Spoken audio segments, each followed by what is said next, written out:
Aloha everybody, it's Etan. I'm standing in front of the Aloha Apartments in Hollywood, just south of Sunset Boulevard.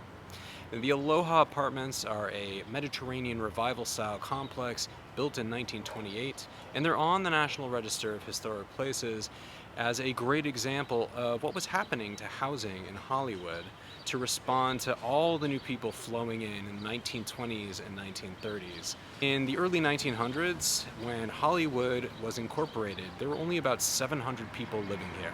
And by the time that this complex went up in 28, there were nearly 40,000 people living in Hollywood. So as you can imagine, a lot of people were coming in the 20s as the film industry was really taken off. This whole area was developing as a response. So you would have all these commercial corridors around Sunset and Hollywood, and then in between them you had all these residential areas.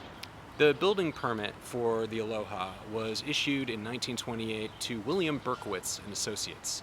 And within a couple of years of its construction, that was sold to Consolidated Hotels, who owned over 100 properties in and around Los Angeles. This was always planned for mixed use. So originally about 2/3 of the 75 units were intended for apartments.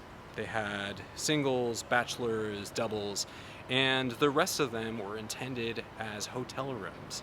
So the apartment hotel was a typology that developed in around that time, the 20s, as sort of a middle ground between a hotel and an apartment, maybe for people that weren't sure exactly how long they were going to stay.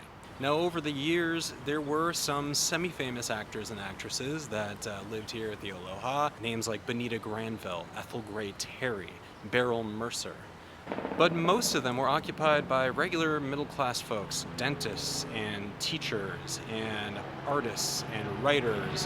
One of the nice things about the Aloha Apartments today is that they do allow small dogs and cats. So if you've got a pooch or a kitty that's just ready to get into showbiz, the Aloha Apartments are the place for you.